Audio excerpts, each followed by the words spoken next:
Hi, everyone. It's Jim from the Battle of Gettysburg podcast, coming to you once again on our YouTube channel with one of my history interruptions. This is basically where I interrupt the podcast to talk about maybe a special topic or a special guest, something that's of interest to me or on my mind. Right now, my very special guest is going to be good friend and historian Wayne Motts. Wayne has an incredible resume. Probably most of you know Wayne. We'll talk about some of that during the conversation.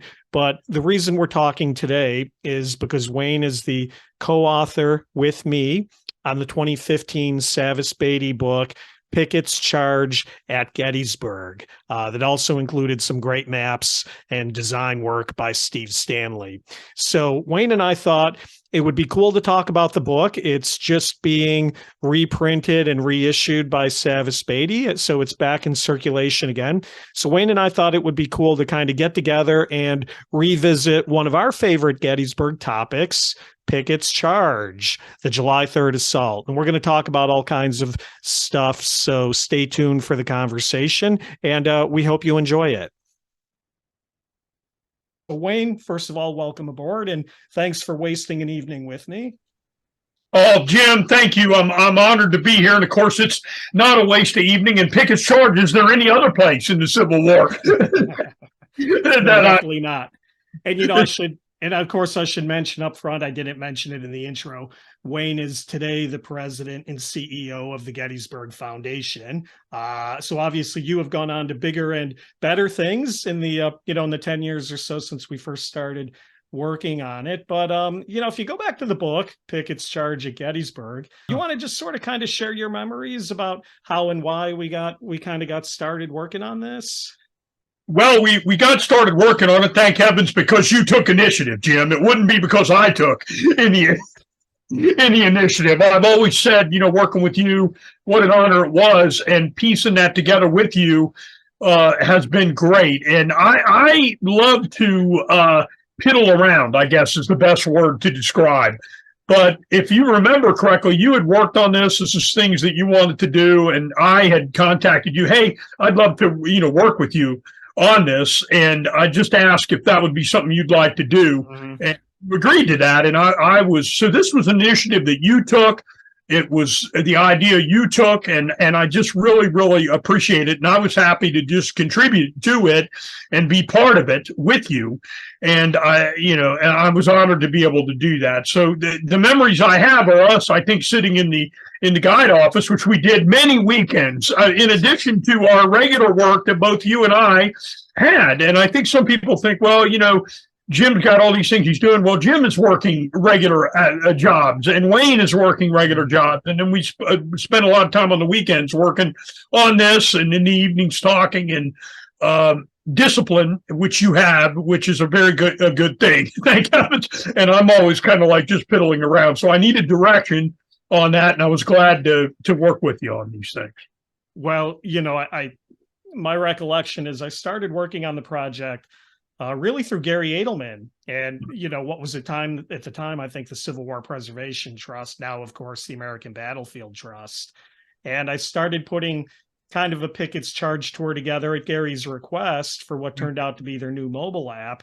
And, when we're done, obviously you can't put much information on a mobile app. So I kind of said, why don't I keep going with this in a book? And I still remember it like it was yesterday. My wife and I were sitting in O'Rourke's having lunch.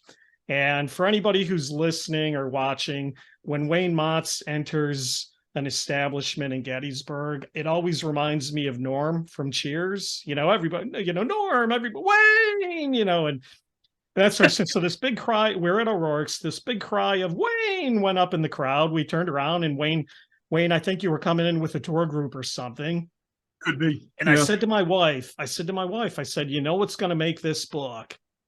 I'm going to get Wayne Motts to write the introduction. And so that's what happened. I reached out to you, and you kind of said, well, geez, Jim, why don't we do it one step better and have me work on the book with you? And you sent me just an outline of a whole bunch of crazy stories that at the time I did not know. And I said, well, geez, I'd be crazy to to not include you because I've always said, and I mean this, I've said this to your face, I've said this behind your back.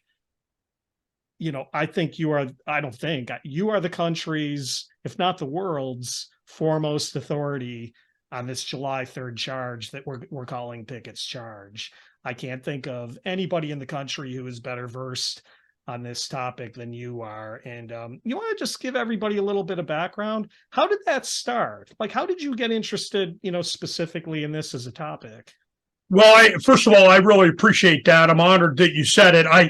I guess longevity has helped me over all the years because I've been around. But let all the listeners understand that when you asked me to write the forward, I quickly inserted myself into this and asked you if I could do more than that, and it was much appreciated that you asked to do that. So I asked me to participate, and then asking further, you said, yeah, that's something I'd like to do. So I really appreciate that.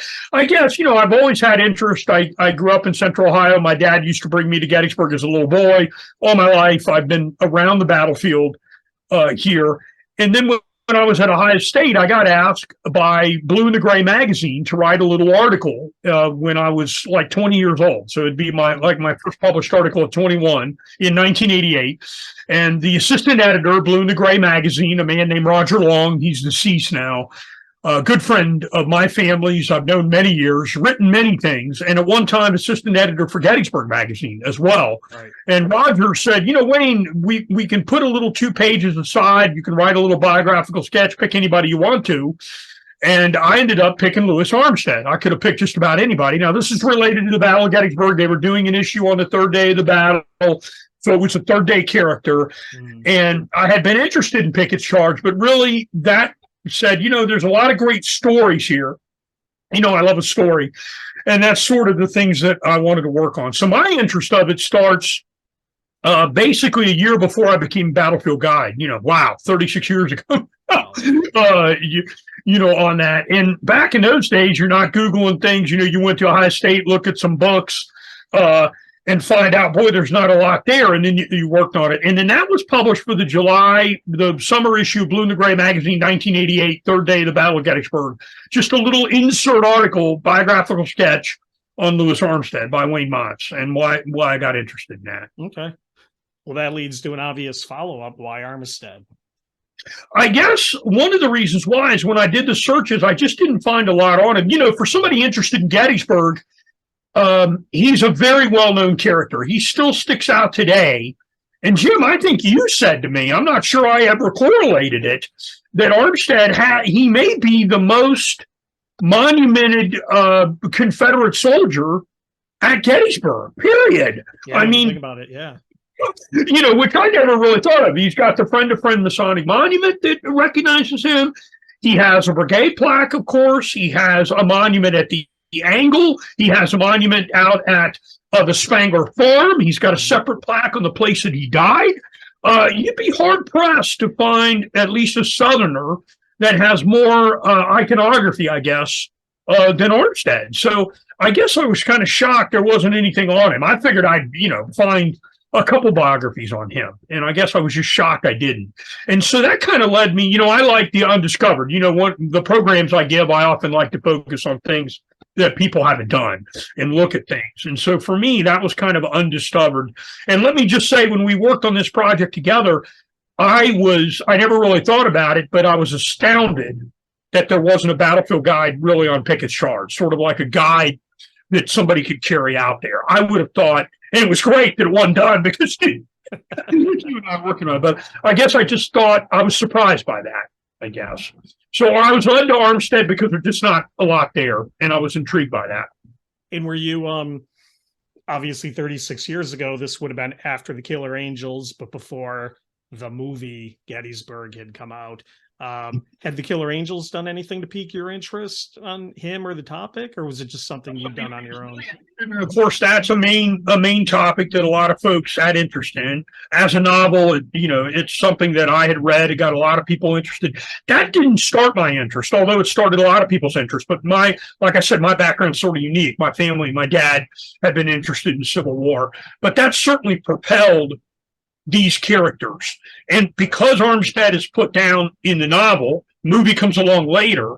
But it was just surprising to me that he didn't have more written record. And then I found out why. There just wasn't a lot on him to find. Still wasn't to find.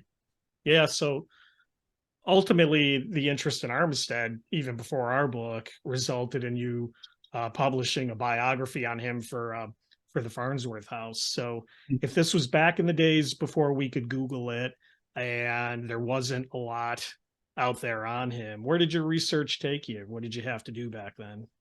Most of the research took me down to the National Archives in Washington, D.C., and I was very grateful when I became a battlefield guide that several of the battlefield guides, including Ed Guy, basically my mentor guide, he's still a battlefield guide, took me down and said, Wayne, here's how to do research at the archives. And you remember, Jim, back in those days, it's a whole microfilm room. There's nothing digitized. It's a whole microfilm room.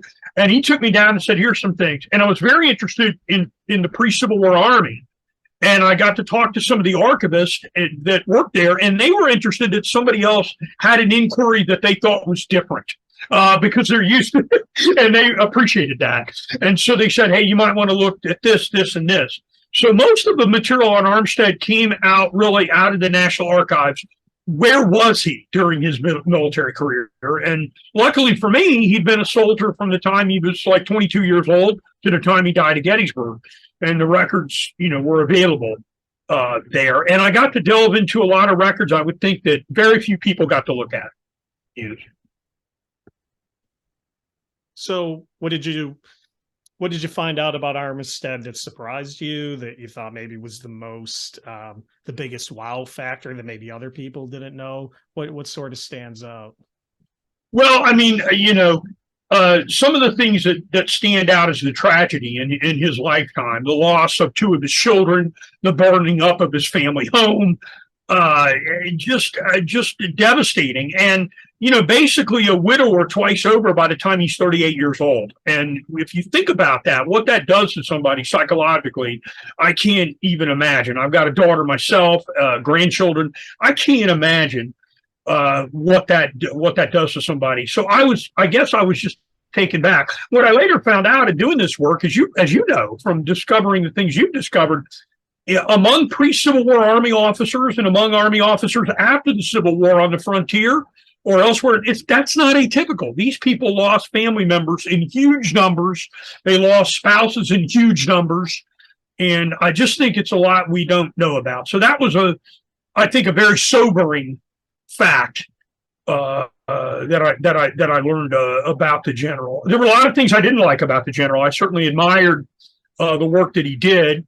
Not a likable character, really, and in finding some of the things. So that I think that was kind of a wow factor. What's portrayed in the novel, which I think was very well written by Michael Shara, very well portrayed by Richard Jordan, but not really. It's a novel, so not really based on a lot of historical information. And frankly, people had not dug that deep, and you would have to go do a super deep dive to get the right type of material, I think, on the general. Yeah, don't you think? I mean, I would maybe say the same for Hancock. I'm sure others as well. Don't you think the novel and then the subsequent movie, for lack of a better word, they soften these guys up. And when you think about what must have been a tough life as an old Army regular on the frontier, I think these guys had to be hard as nails. And I think you've touched on that before, kind of comparing your view of what Armistead was probably really like, again, versus how he was portrayed. And I think, again, you could probably say the same thing for Hancock and probably a few others as well. Yeah, and Jim, I think we can say, as an extension for Pickett's charge, this is going to be the toughness of John Gibbon. It's going to be the toughness of Alexander Hayes. It's going to be, these are West Point graduates. These are people that spend a lot of time on the frontier. Longstreet, Pickett. We can pick the professional soldiers that are in command at Gettysburg, and most of them hold the high commands, are people that have a lot of experience in trying to keep men in line, which is an easy task when you're out in the middle of Fort Mojave, Arizona, or some other location there. And we've got documents, recollections of people to tell you what type of life that really was there on. So, but let's just say it's a life they chose. This is not something Hancock didn't want to do. It's not something that Gibbon didn't want to do. I mean, they chose this particular life, and it's a life I think that is much. A professional soldier would certainly understand it today, as they would today. But the travel, the distances, the hardships, that's unique for 19th century combat, at least in traveling to different locations and doing things. I was just reading a regular Army memoir called 10 Years in the Ranks by Augustus Myers. He's a member of the 2nd United States Infantry Regiment, and he is a musician when he is like 12 years old. And he's out at Fort Pierre, South Dakota. I mean, this is like 1,200 miles from St. Louis. I mean, it's out in the middle of nowhere on the Missouri River. And he just talked about how difficult it was to get there and the winters that they threw and the people that died. And this is an everyday occurrence for people in that regular Army prior to the war. This is what we're going to have to do. Well, and I'll interject here, not intending to turn this into an Armistead bio. If anybody isn't aware, Wayne did a full-length Armistead biography on the Battle of Gettysburg podcast in season 1, and would definitely encourage everybody to kind of go check that out. But I think, Wayne, when the book came out, I think there's a couple things that made an impact on people. First of all, it's a beautiful book. You talked about there really isn't a tour guide to Pickett's charge prior to ours. I think the photo from the hot air balloon resonated with a lot of people. But when the book was in print and when it was at the press and it had not come out yet, and people would try to confront me and kind of say, Pickett's charge. What are you guys going to tell us that we don't know about Pickett's charge? And maybe the one thing I would throw out first, and I think it made an impact, was, that I would say, well, first of all, I learned, Wayne already knew this, but I learned at the time, 10 years ago, that Armstead had a son, Walker Keith, in the charge. And I would look the accusers square in the eye and say, did you know that? And almost to a person, they would be surprised. That wasn't something that was well known. How did you come across that fact so that we were able to kind of get this out in print? I think really in a major work for the first time. Yeah, I knew about that in the small biography I did on the general. Yeah. From Armstead's military service record. He writes to try to get his son an appointment, basically. He's an officer.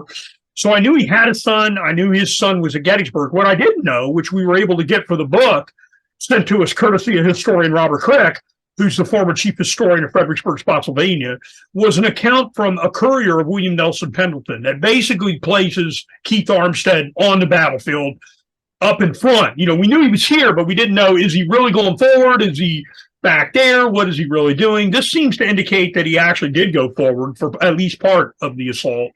And so I discovered it, I think, first in Armstead's biographical genealogical material. The Armstead family helped me with that, and certainly in the service records. Of course, Armstead had a couple brothers in military service too, in the same cavalry unit that his son was in, basically. But you're right, Jim, I'm very proud of that story. I'm also very proud of the story that we did of John Gibbon, because Gibbon, we knew he had 3 brothers here, but you and I were the first persons to put all 3 of those photographs in print. No one had ever done that together. Yeah. No one had pieced that whole story together like we did. We knew John Gibbon had brothers here. They knew they had 2 at Gettysburg, but they really didn't know this 3rd brother, who's a former naval officer in the U.S. service, who helped really explore the Amazon. I mean, Lardner Gibbon that's his name, very famous guy. And you and I are really the first people to put a picture of him in print alongside his brothers. First people to do that. And so to me, that's just a wonderful story too, impactful, I think, for people to have talking about the charge. Yeah, that's the story I like too. Obviously, I think John Gibbon, as you know, interesting life, Indian Wars, involved in the Little Bighorn campaign, as I see some of my Little Bighorn artwork on the wall behind me here, and that sort of thing. So yeah, I was pleased that we were able to bring that one out. How about, that's kind of a good segue just into any other human interest stories. Pickett's charge, sometimes people like us, unfortunately, get accused of only doing military things. You like how I'm making my air quotes here, kind of like my rabbit ears. We only get accused. These guides, these historians, they only do military things. But you touched on something at the beginning of the interview as far as how much you like a good story, a human interest story, a story about people, individuals, or that sort of thing. So, we've touched on Armstead, you've mentioned Gibbon. Any other favorite, kind of personal stories related to the assault that, kind of stand out for you? I think for me, I also love the story of John J.P. Glenn, who was a staff officer for Haro. You and I got some great material on that, a photograph of Glenn. We got a photograph of his mother, a letter. I've got a little talk I do, which I just love, on Dorothea Glenn coming to Gettysburg and being with her son when he dies and taking his body out of the battlefield. And this poor guy was mortally wounded in Pickett's charge. He went to the same school, Wabash College in Indiana, that Lew Wallace, the famed author of Ben-Hur, trained cadets. He was in the Corps cadets, basically, that Lew Wallace trained. And Dorothea Glenn comes here. This woman's like in her 50s and rides a train all the way from Indiana, gets here right before her son dies. And we had all the primary sources on that, some of it from the family, some of it elsewhere. So to me, that is an additional fate. There's so many, Jim. I'm not sure I could just go down to one. I love the one with Ansel Fassett, who's buried in the National Cemetery, but is he buried in the National Cemetery? Because we're not sure. Somebody later claims to be him. He's got a grave in the cemetery, but then the military records, they say that he was killed at Gettysburg, mortally wounded, but then a man who claims to be Ansel Fassett dies very late, like in the 1920s, out in Ocean Park, California. And we don't know. We still don't know what the answer to that question is, and it's just an interesting story. What do you have? What's your favorite? What do you like out of the woods? Well, I'll add to a couple of those. Yeah, when you did the Fassett story for the book, you found that great newspaper headline: "Gettysburg veteran dies fighting to prove he was alive." I mean, whoever wrote that headline, had an ear for headlines. But yeah, back to your Blinn story, that was a great example, I think, of synergy.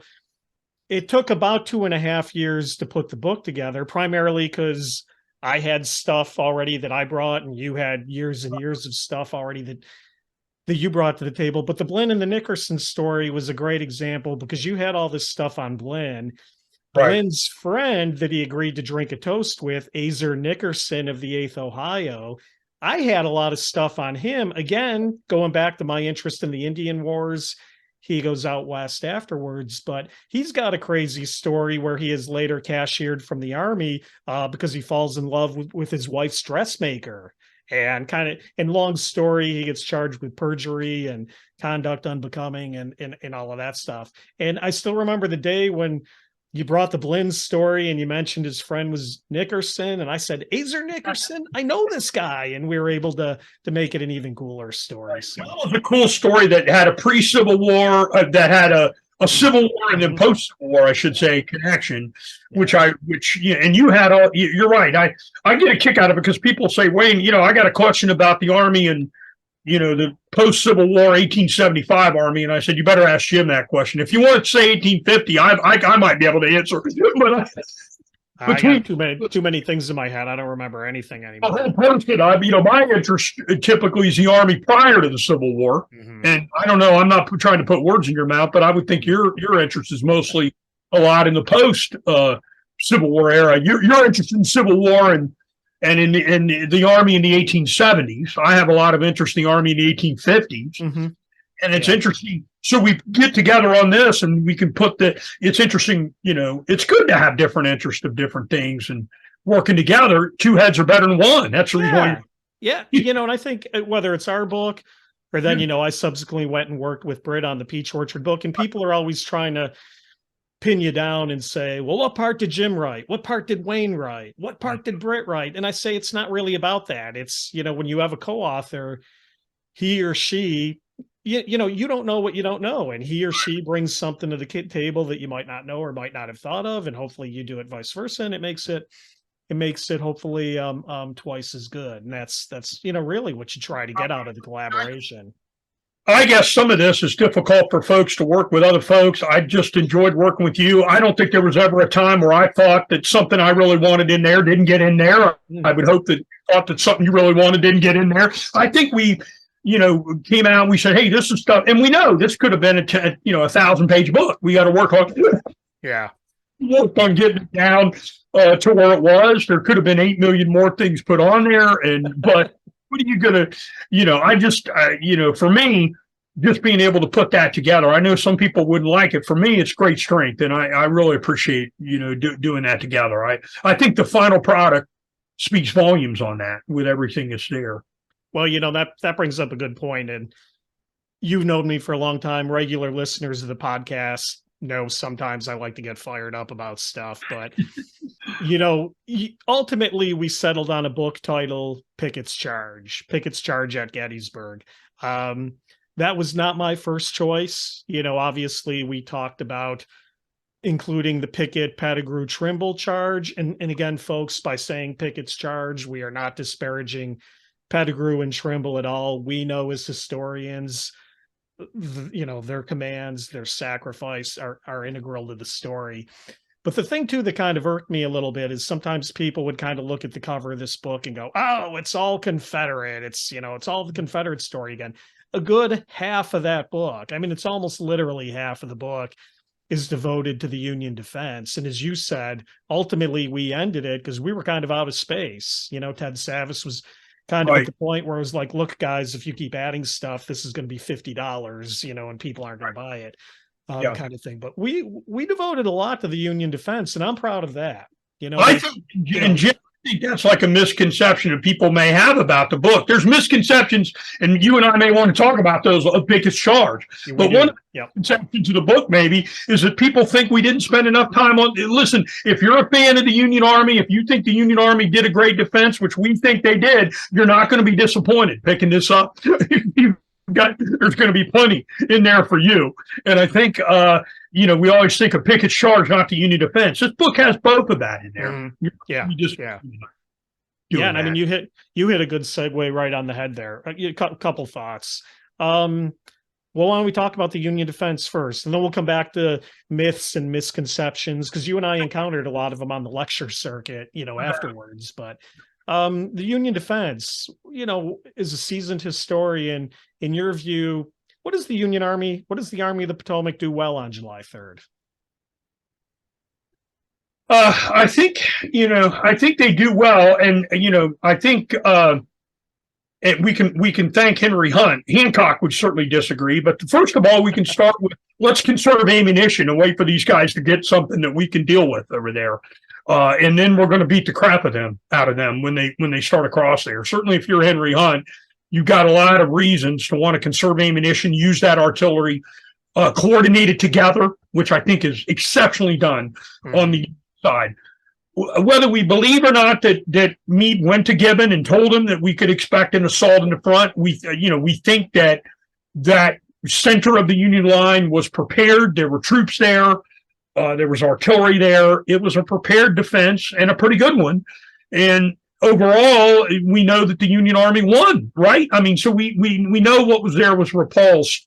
So I think overall, the marks for the Union Army have to go pretty high, in my opinion. They don't go high mostly for the Confederates, but I'm not sure because it was, and we can talk about ill planning. It was, I guess the word where everything had to work right, which is what we've said, in order for that to be successful. It had to be flawless in its execution, and it was not. It's not that I think that the plan was bad. You and I could talk about what the plan ought to be. Could they have modified it? But the overall aspect of it, especially if the artillery would have done what it should have done. So I think the Union Army gets high marks here. They get high marks in coordination. They get high marks in leadership. I think they get high marks in preparation. And I think on the Confederate side, certainly vigor, certainly offensive capability, but in the execution of it, I think they don't do as well, in my view. Yeah, and I think when we first started going out and talking about the Pickett book, I was kind of just coming off the Sickles book. Mm-hmm. And, I kind of, writing and talking about the Sickles book, and 12 years later I'm still out there talking about the Sickles book, which I'm grateful for. But I think at the time I kind of assumed Sickles had to be the most contentious Gettysburg related topic, where I kind of felt coming into this, a lot of people were like, Pickett's charge, it's been done, it's boring, I know Pickett's charge. And when we got out on that circuit, I was surprised at how contentious audiences could get about it. And a lot of what you just touched on, the idea of, the attack and the planning, and whether the plan made sense, whether the execution failed, and all of that stuff. I'm thinking of one comment where we were called lost cause apologists, which I think is hilarious. I'm from New York. I'm a lost causer kind of thing. But, you have that extreme to it. People kind of say, no, Lee lost, get over it. And we're not trying to, as you said, we're not trying to apologize for any decision that was made. As historians, we're trying to just understand what happened and get to the truth of it. Right. I agreed. And I just, it's, if we have anything here lost cause, and we do, I think we also can think about the perception of that, how did Lee get beat on this thing? That's the perception of it, that the Confederates lost and maybe the Union Army didn't win. And you and I both know that just isn't the case. The Union Army resistance there, the fight, the preparation, all of it counts in the favor of the Union forces at Gettysburg. Exceptional fighting on the Union troops at the front line in this assault. Mm-hmm. And no question about it. What tenacity. And they paid with their lives in large numbers on the Union defense. We know the Confederates did. But I think it's like this was Lee's battle to lose instead of the Union's battle to win. I think that's the initial impression of it. And I just don't think that's correct. It's a battle, and many things happened in it. And there's many reasons why the end result is the end result. It's not a single why. Yeah, and you might have touched on it a little bit already in some of your answers, but you've got a group, you're on the battlefield, you've got a group, you're standing near the Virginia Memorial, you are looking out across that field, 0.8 of a mile of open ground, and you've got a group, and the guy next to you, the woman next to you, shakes his or her head and says, "My God, this was suicidal." What was Robert E. Lee possibly thinking? How do you address that? Well, yeah, and it's hard for people to overcome that initial. To me, it's one of the two largest misconceptions that people have about Pickett's charge. I'm sure you'll address the second one, or we'll address it together, because it was a question asked to you and I on every place we lectured, which was kind of shocking to me. I think one of the reasons why is because some new scholarship seems to indicate there was more there than there was on the second thing we'll talk about. But let's talk about the first one first, because I think you should address the second one too. And that's, this misimpression, it's the number one thing we got to talk about. So the first thing we talk about is it's the logical next step for Robert E. Lee based on combat in the Civil War. That's what we talk about. And for some people, it's just they don't have that background. I think for you and I, we do talk about Civil War battles all the time. So this isn't atypical, the type of approach that we're looking at here. And they also have not walked the ground. If you walk that ground and you're down in the undulations of that ground, you've got a completely different mindset, because you think just looking across there, you're being shot at every step. That's not the case. And as you know. Yeah, and I think a great add-on to that, you touched on it in one of your earlier answers, the role of the artillery. Right. And I think I don't feel like that's as well understood as it should be. And I think people have the idea of, the noisy, the messy, 90-minute, 2-hour bombardment kind of thing. And I don't think people realize, and it's been a throughput in our work when we do battlefield programs and my peach orchard work, the idea that, when Lee captured the Emmitsburg Road in the peach orchard, he thought, now we know he was wrong in hindsight, but he thought the ground gained by Longstreet on the Confederate right could be used in part to converge artillery fire onto Cemetery Ridge and to Cemetery Hill. If the Confederate artillery can overpower the Union artillery, which didn't happen, but if it can, if the Confederate artillery can overpower the Union artillery, those guys are making it well across the field before they're even under any sort of fire or musket fire. And again, obviously, that's a piece that didn't work out and clearly didn't go according to plan. But the importance of the artillery, and that's what Lee said in his report. You know, I don't want to say blame, but he basically blamed it on the quote unquote, the failure of the Southern artillery. That answer has been in Lee's report for generations. And, you know, people for whatever reason haven't really wanted to focus on it. Right. And I think I think for you and I putting this work together, boy, the artillery gets due in this book. There's a Confederate artillery part of the tour. There's a Union artillery part of the tour. I mean, the artillery is not short-shifted in this work. And I think you're right. I think the preeminence, or that's not the right word I'm looking for, the importance of that artillery, I think, has not been stated to where it needed to be stated. And I think one of the things we stated, because Lee puts it twice, we didn't say it, Robert E. Lee did. Mm-hmm. Yeah. And I don't think that people have said, this is, if you want to look for reasons, this is a reason Lee calls out twice in his reports related to the battle. Yeah, absolutely. Anything else on that topic, or should we go to misconception number 2 that you alluded to? Misconception number 2, and I would not have thought it would have been as big a misconception until you and I went out and started talking about it. And every time we went out together, I don't think there was a single time that I was with you in any talk we ever gave that this wasn't brought up. Now, maybe. Yeah, we did. First of all, before we go there, we had some great road trips. I mean, we went to Monroe, Michigan, the Custer hometown. Talking about this book got me to one of my Tombstone, Arizona for the first time, talking to the Scottsdale Roundtable. Obviously, we spoke at a number of venues in and around Gettysburg and Harrisburg and things of that nature. So we had a lot of good road trips about it. But you're right. The one common question that I think we received at every juncture, such that we left it out of the PowerPoint presentation so that we'd be guaranteed at least one question, was the role of Jeb Stuart, right? And specifically, people can probably guess where this is going. The question being, was Jeb Stuart a coordinated part of Pickett's charge? We do not think he was. I'm a big East Cavalry enthusiast. Listeners to the podcast know that. I'm a big East Cavalry enthusiast, but I don't think it elevates to the level of Stuart being part of the charge. We've elaborated at talks, we've elaborated on podcasts, we've elaborated in the book, but to Wayne's point, that was the second most common thing, or possibly the most common thing we got asked it at every venue we went to. Yeah, we set the table pretty well that this was not a last desperate assault. We set the table pretty well for that. So we sort of prepared people.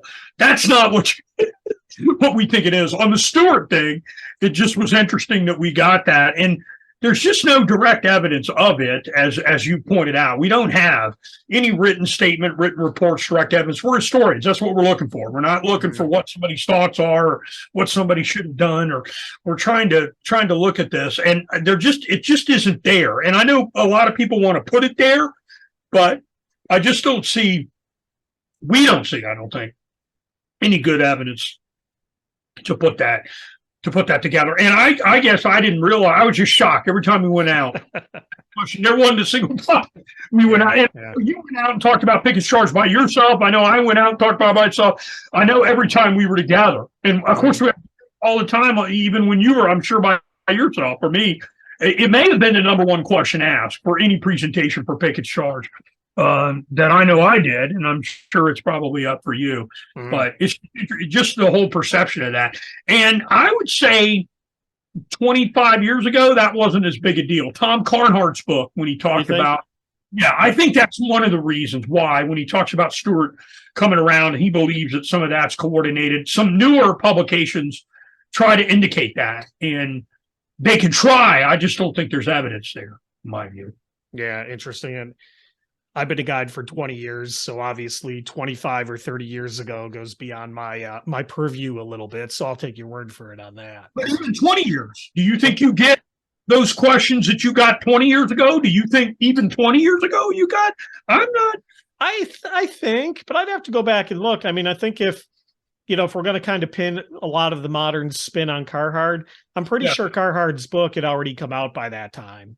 I'm not sure what year it came out, and he wrote got public. I think that's one of the reasons why that got a lot of play. I'm sure there's others, but I think one of the thoughts that was there, and but he's not the only author to try to link those. Oh no, you're right. You're right. Yeah. Lest anybody think we're kind of pinning it all on that. We are not. And listen, people are free to, Tom Carhart's free to put forth any theory he wishes to put forth. I just happen to disagree with that, and I just don't think there's evidence there. Mm-hmm. Agree. How about another hot topic? And it comes up, Cemetery Hill versus Cemetery Ridge as an objective. I mean, we laid that out in the book. It kind of disheartens me to see so many people still debating it on social media. I feel like saying, guys, ladies, it's on page 12 of our book, or whatever page it's on. Yeah. But what are your thoughts? Well, I think you and I both know that we think the aiming point is up there at Cemetery Ridge. We think it's the initial. I think we're talking about the initial point of penetration versus maybe a final objective. So that's there. Certainly Cemetery Hill is an important feature of the battlefield. It's something that the armies need to take. It appears from the work that we have, at least I believe, and I think you do too, that might be the final objective, but it's not really the aiming point. I think the best evidence we have is the aiming points at the copse of trees. Did John Batchelder make that into a really important point? Of course he did, but he didn't come up with that on his own. I mean, he didn't come up with that on his own. He had reasons to believe that, and most of it was Pickett's chief staff officer telling him that this was the location. But the evidence goes back pretty early, back to at least 1868 on this for Walter Harrison, and in the publishing of his book in 1869, and then fighting for the Confederacy, which was unpublished. We've got things that are in there, but his later work in 1907, that we have. But it seems to me that the initial assault is focused on that copse of trees in the angle as an aiming point. Break through that line. Yeah. And I think the focus that people have on the copse of trees kind of does a disservice to it. No, folks, we're not proposing that they're aiming specifically and only for the copse of trees, but as you said, Wayne, kind of, a half, 3/4, maybe a mile wide front on Cemetery Ridge.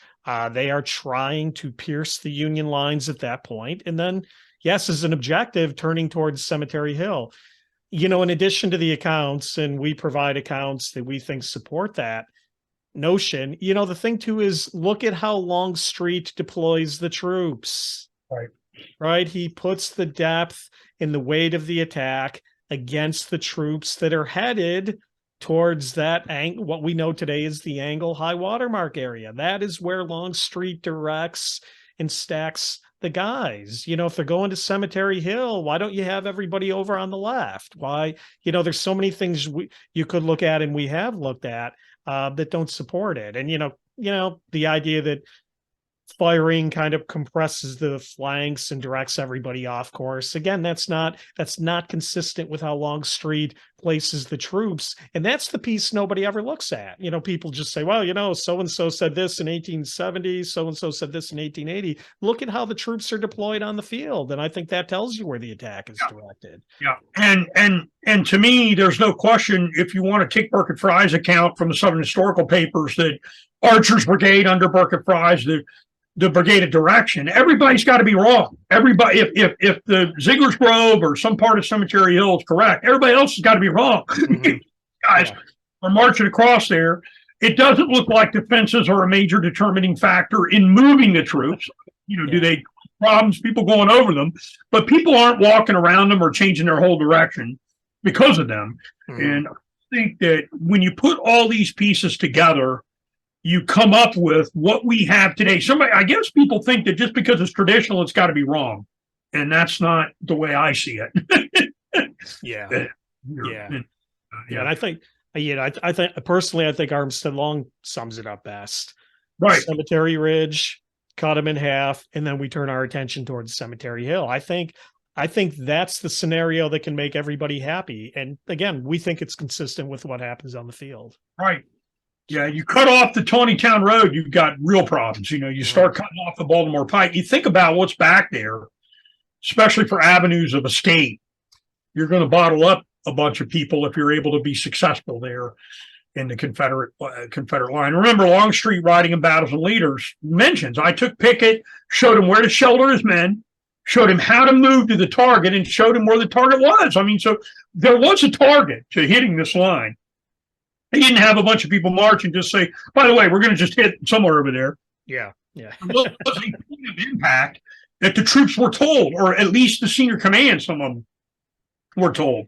And most people don't have to know, as long as you follow the brigaded direction, whatever that is. Right. You don't need. All you need to know is, I think people get hung up. Well, how come a lot of people didn't know? You don't need to know. All you need to know is you got to follow these guys over here. You got to, march to the left. Wherever they go is where you go. Yeah. And good in the military command, everybody understands that. We know that. Yeah. Yeah. I think Longstreet makes it very clear. We have a target here. We have we have a scheme of maneuver. It appears the scheme of maneuver just wasn't something driven by the artillery, like you said, wasn't driven by the fences. There was a scheme of maneuver that was pre-planned for these troops to carry out, to execute. Yeah. Agree. Well, people have been arguing about it and debating it since July 4th, 1863, and I presume they will long after we're gone, but we think we make a compelling case for it. And, hopefully with the reissue of the book, more people will kind of pick this up. How about one I've been doing? I know we're starting to run close to the end of our time here. How about one that I've started to pick up on tours? Especially I've started to note more of this in recent years, because especially when we walk Pickett's charge on tours and we talk about the bullets flying at the Confederates, and this Confederate officer goes down and that officer goes down. And especially in recent years, I've tried to make more of a point for the Union casualties in the charge. Yeah. Of course, we've always told the story of Cushing, but, so many others, Sherrill, Woodruff, Massacre of the 1st Minnesota. I mean, I could go on and on, that sort of thing. Any thoughts on that? I just think of that account by, I guess it's Thomas Moon, that claims that he, slept almost on Cushing's body, if not on his body. And I mean, Jim, as time goes on, and I think I know a lot about Pickett's charge, so I'm less interested in the movement and the troops, and I'm more interested in the human aspect of it. And I just, Napoleon once said the saddest thing, next to a battle lost was a battle won. Even at the end of this, the devastation of troops, just tremendous, the price paid. And I just think every day about, what those troops, what's going through their mind. Henry Livermore Abbott, my favorite book on the Civil War, Fallen Leaves. Abbott was a major in the 20th Massachusetts Volunteer Infantry Regiment. He was killed at the Wilderness. He was at Gettysburg at Pickett's charge, defending it in the 20th Mass. He graduated into class with Robert Gould Shaw from Harvard. And he writes that, how excited they were in a letter to his father on July 6, 1863, that they had won. But then he mentions how heavy his heart was, how sad he was of all his friends that were killed. And he mentions Henry Ropes, who was an officer in that regiment that was killed at Gettysburg. So the psychological impact of these troops, just tremendous. And the more and more I go down this journey, the more interested I am at the survivors, what it does to them and how they feel about it and what happens later on. And mental health needs of these troops are tremendous. And the mental health field doesn't understand really how to deal with that, doesn't understand how to address it. The soldiers don't really have a mental health outlet like we have today in the military, where they go to counselors. They talk to other veterans about it. That's about all. I'm tremendously interested in the mental health of these soldiers, Union and Confederate. And if you're interested in civilians, you can apply that to the civilians in town and what happens to them. But and there's more work being done on that, but that just seems to be of tremendous interest to me. So these casualties, not just physical, but mental. We need to think about what that does emotionally, psychologically, to the soldiers that are there. And I think it's very hard for somebody that hasn't been, it's trauma, that hadn't been through that kind of trauma to understand it. I've heard you speak on the PTSD like effects of the Battle of Gettysburg and some survivor stories. Any particular ones stand out with you that you just want to share tonight? Well, the one that always sticks with me and has since I've been a young battlefield guide was Eppa Hutton and what he writes later on about trying to come back and visit the battlefield. So Eppa Hutton's the colonel, as you know, of the 8th Virginia. He was Pickett's oldest regimental commander at 40 years old. He was wounded in the leg here at Gettysburg. He dies in 1908 from Leesburg, Virginia. And he was asked to come back to the battlefield and point out to the historians and everybody what happened here. And he says that he could never, quote, summon the courage to do so, end quote. Summon the courage were the words that he used. And he would name his friends. Here fell Captain Bissell, here fell Captain Grayson, here fell Captain Ayres. And he says they were the best friends he ever had in the whole world, and every one of them died in Pickett's charge. And he just couldn't bring himself to walk back on that field. And he never did. He never came back. Some of the veterans thought that was, or used it as a therapeutic experience. Others could not come back and do the things. And this one really sticks with me, and it could be applied to any Union regiment in any Union casualty that you wanted to as well. Just like Henry Abbott said, the cost. And he didn't realize how much something like that costs. So, yeah.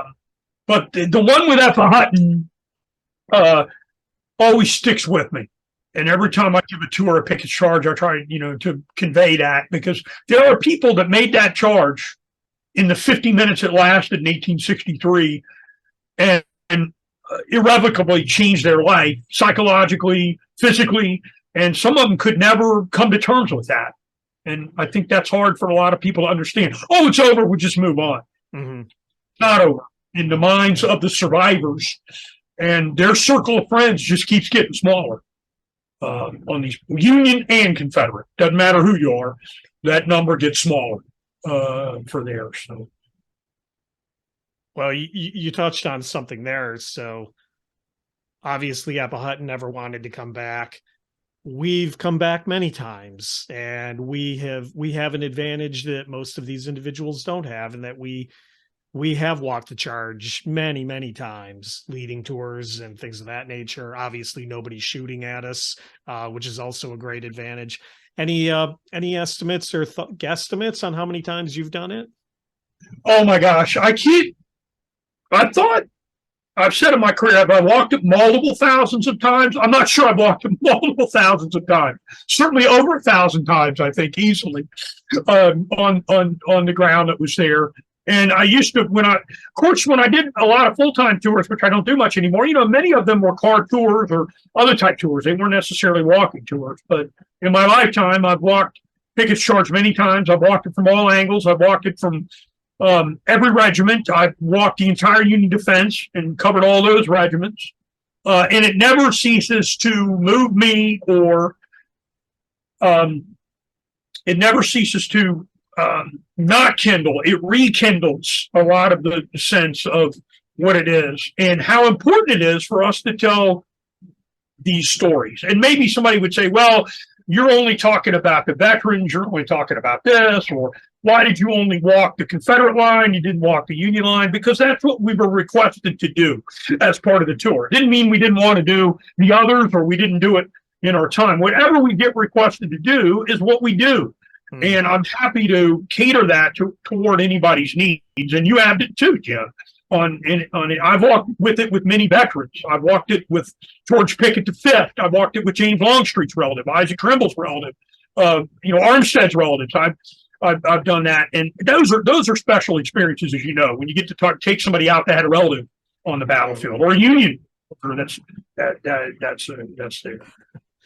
Well, you kind of just knocked out my next two questions. I was going to ask if you had any truly memorable experience that stands out head and shoulders above the others.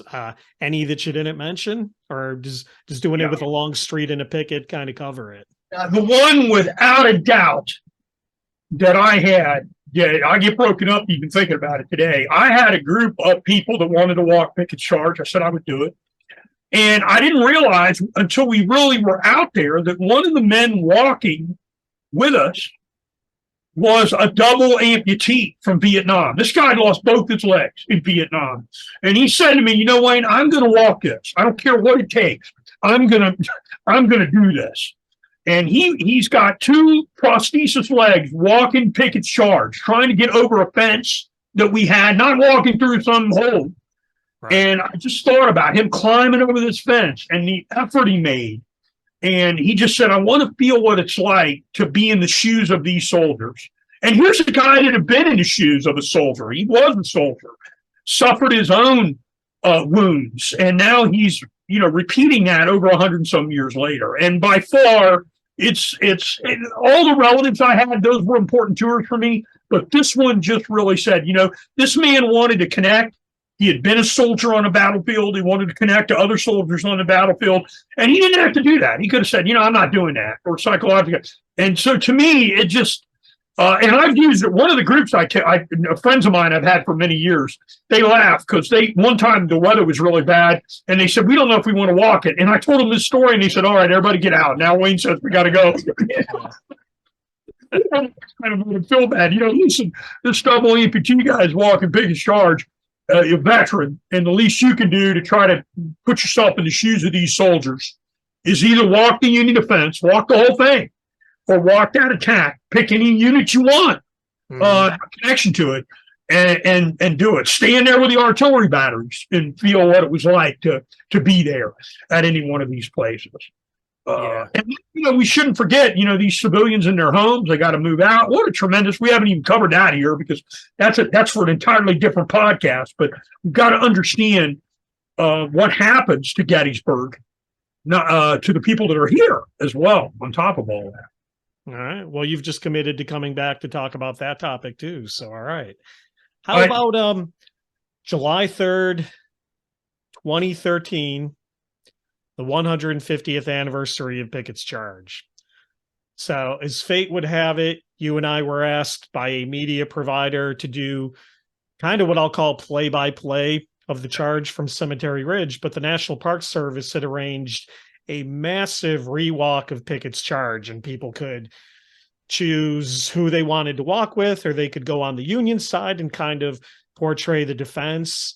And for me, probably, well, certainly to date, the most memorable moment of my guiding career, to see such an enormous amount of people coming across from Seminary Ridge to Cemetery Ridge, an enormous amount of people meeting them at the angle. And frankly, I think at the end of the day, there were probably more people making the charge on July 3rd, 2013 than there were in 1863. So you probably had to subtract some people. But to give you a sense of what that field looks like when it is filled with so many people, it was certainly game-changing for me, and certainly a moment in my Gettysburg career that I haven't forgotten. No, Jim, no question about it. And for the viewers and the listeners, we were asked by a radio program, and we had a front row seat. We're up there in a special platform. We had the best seat of anybody to view Pickett's Charge. And what an honor it was to talk to folks who couldn't be there all over the world, basically, about Pickett's Charge and what that meant on July 3rd, and to see everybody. And then you're thinking everybody in that crowd, there's Union people in that crowd that did it just because they wanted to. There's Confederate folks that wanted to walk on the Confederate side. And it didn't matter where you lived. You just picked what you wanted to do. Or you had a relative in one of these commands, and you're there. That's fascinating. And some people, I remember somebody brought a sword. I can't remember which sword it was. I think my dad has photographs of it, but people brought back like, hey, here's a sword that belonged to a guy that was charge. Yeah. And we had photos. You and I got to see that. But just what a very interesting day. Memorable, extremely memorable day for me in my career too. As well. It's a day that will definitely stand out. Very standout day for battlefield guiding, and I hope I live long enough to see another bunch of anniversaries in our lifetime. I'd like to see the I don't think I'm going to make. Let's see, 57. I might make the next one around at 175. I hope so. I hope you're around for one. I hope I'm around for 175. I hope I can make that one around. But you're right. Those are memorable things. I started guiding the 125th anniversary, so I was there for 125. They brought the original Rhode Island gun out there for the 125th anniversary. Brought it out to the house, roped it off. They brought flags from the Pennsylvania Historical and Museum Commission, originally from Pickett's Charge, 69 Pennsylvania flag, original flag out there. So that was, just fascinating too, to be out there. The governor was there. That was interesting. Well, the John Gibbons Monument was dedicated as well. Like I think on July, that might have been on the 2nd. I can't remember what day they did it, 2nd or 3rd, but they did that one too out there for the dedication of that. So for the critics, again, for the critics who come back to say, we don't need more Pickett's Charge. Pickett's Charge is boring. It's anticlimactic. It's a doomed frontal assault. We've heard it all. Why do you think so many people show up for the Pickett's Charge recreations, the anniversaries? Well, we can start by a lot of things. And in more modern times, we can start by Michael Shara did not write a novel about the hornet's nest at Shiloh. There wasn't a movie about Shiloh. Or Culp Sill, we should probably add too. There is. I've got an old movie here. You probably remember it. Jan Michael Benson stars in it. I think Harrison Ford's in it. Journey to Shiloh. It's called Journey to Shiloh. It's an old, very, very old movie. You would hardly recognize most of the characters in it, but people. The popular presence of Gettysburg and what that means, Lincoln's Gettysburg Address and speaking here and what that means. We just don't have another battlefield like it. And then when the veterans chose to monument battlefield, this is the place that they came to. It's what was important to them. And they were in how many actions in the Civil War? 30 or more? Mm-hmm. Each one of these. And where did they choose to have grand reunions and place monuments and illustrate things? And it's really here. And there are multiple reasons for that. Certainly, I think Lincoln in the Gettysburg Address is one of those reasons. It's the greatest battle of the Civil War. That's one of the reasons. There are multiple reasons. And in modern times, it's the battle that gets a lot of attention. For you and I, we're the generation where Bruce Catton, does Glory Road, and we're writing, he's writing his about that. And we've got movies that are in there, North and South. What are some of the other? Stacy Keach, who was in, I forget which one. Blue and the Gray? Was Stacy Keach Blue and the Gray? And Blue and the Gray, his wife is killed at East Cavalry Field. She shot by a stray bullet. And she's killed by the cavalry troops, out at East. You'll have to watch that. I didn't know that. It's an interesting thing, I think I really only like 2 Civil War movies, Gettysburg and Glory. So, a lot of these, a lot of the ones from the 70s and the 80s that were on TV, maybe I need to go back and rediscover. What do you think's the best Civil War movie made?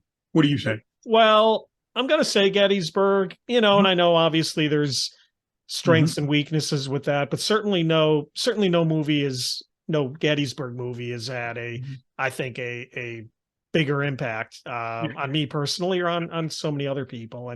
And for all it's, I always say at one of the Antietam anniversaries before Gods and Generals came out, we saw Stephen Lang speak, and he was really there to promote Gods and Generals and his upcoming Stonewall Jackson role and all of that. But somebody asked him, what did he think of Gettysburg?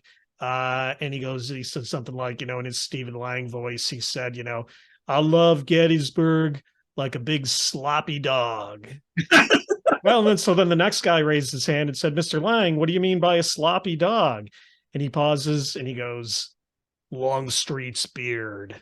So obviously there's shortcomings with the movie, but and I'll tell you what, tying back to our topic tonight, everyone always talks about Chamberlain and Little Round Top, and I get that. I think hands down the best part of that movie is Pickett's Charge. I don't even think it's close. No, there's no movie that captures that attack better than Gettysburg, and it's longer than the attack. And what I think was interesting is I'd have to look through Killer Angel to see how many pages Pickett's Charge is, but certainly in the movie, Pickett's Charge got more top billing than what that fight did really over there at Chamberlain. I think especially in the extended version. I don't know. I didn't measure all the time, but it's it's the two biggest parts. It beats Buford, I think, on that first day action. There's just a lot that's there.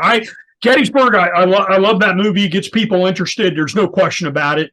It's an important aspect of getting people interested. I like Glory. I think Glory was a fantastic made when it was made, and really picked up interest in the Civil War in the late 80s when it was done. And that's there. And I think that came out like in 89. So in 93, you got a short period of time. You got this other big Civil War movie coming out pretty close to.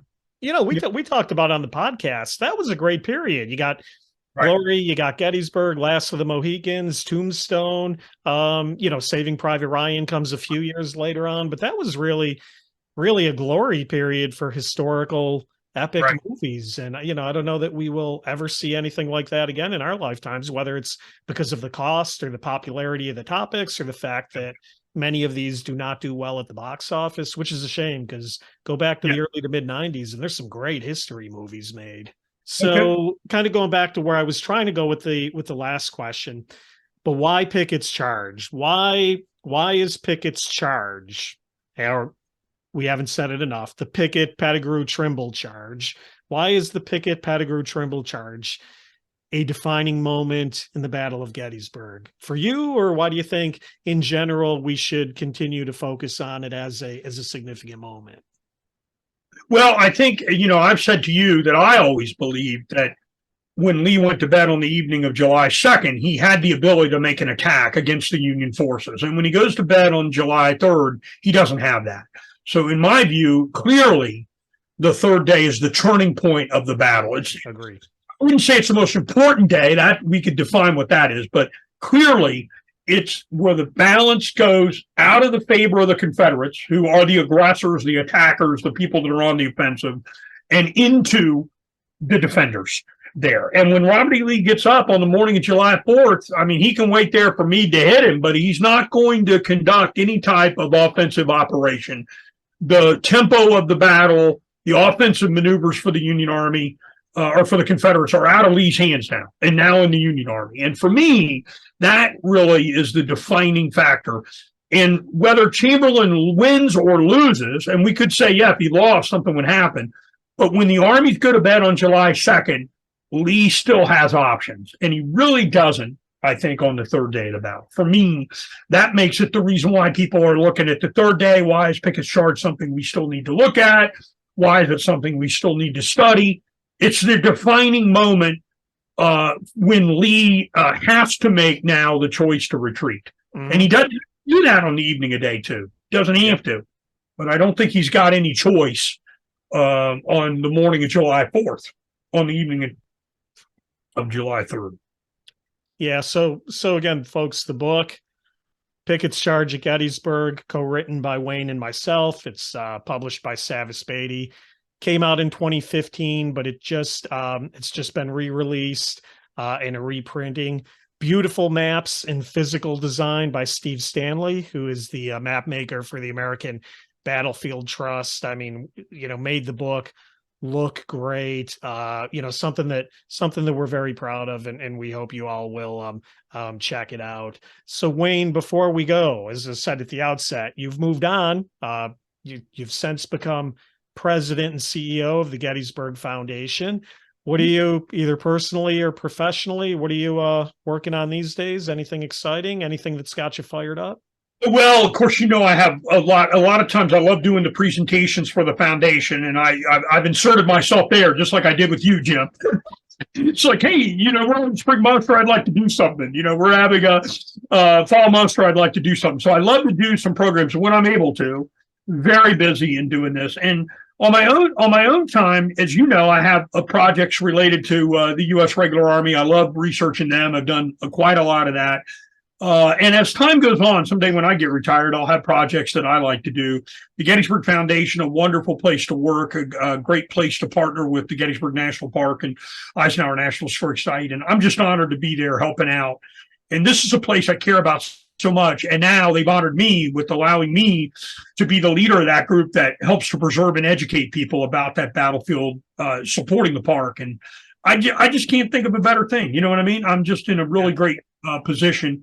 And I just love it. I love all the people I get to meet and do these things. And I have, maybe I need a different hobby, Jim. I'm just thinking, my hobby is I could put chips in a bottle or something. I mean, my hobby is Civil War, and I love researching time, even on my off time. I love researching things that I really enjoy. I love putting together these new programs and stories. And then I would say the regular Army at Gettysburg, a keen interest of mine that I've been working on for quite a long time. But you've done such a great job on, the Peach Orchard, all the stuff you've been working on. I just think is great. There's a lot of room out there for good stuff, I think. That's new. Yeah. Well, and I think so too. It's 170,000 people at Gettysburg, the battle, or whatever the actual number is. There's 170,000 or more stories to be told, and I think it's important that we keep doing it. And I'm not preaching to the choir, because I know you feel that way too. And folks, let me just let you know, right, Jim? The more you think you know, the less you know. So, yeah. So there's plenty of room to be working on this. And for all the Gettysburg enthusiasts, people that have interest, all the listeners and viewers, there's plenty of stuff that you don't know. And there's a lot more stuff to be worked on here, Jim. And I thank you for the podcast, what you put together here. Battle of Gettysburg podcast, you, Eric, everybody, for working on this thing. It's great. I thank you for this special segment that you're working on. I think it's content is great, and it's really informative stuff, I think, because you've got the people that know working on this stuff. So I appreciate it. So thank you, Wayne Motts, President, CEO of the Gettysburg Foundation, co-author with me on Pickett's Charge at Gettysburg, supreme Gettysburg historian. The man really doesn't need any kind of introduction. But thank you very much, Wayne, for joining me tonight, and thanks to everybody for tuning in to another one of these Battle of Gettysburg podcast history interruptions. So we'll do a few more of these on the YouTube channel, and keep your eye open for more stuff. So thank you. Honored, Jim. We hope to see more people over at the visitor center there. I hope I walk around downstairs. I see a lot of people I know. I'd love to see more people over there, and then also on the battlefield. You get a chance. Well, there you go, folks. You've been challenged. You've been challenged by Wayne Motts to get out and come see him. So stop by and see Wayne anytime. He loves it. He loves it. All right. Thanks, Jim. All right. Take care.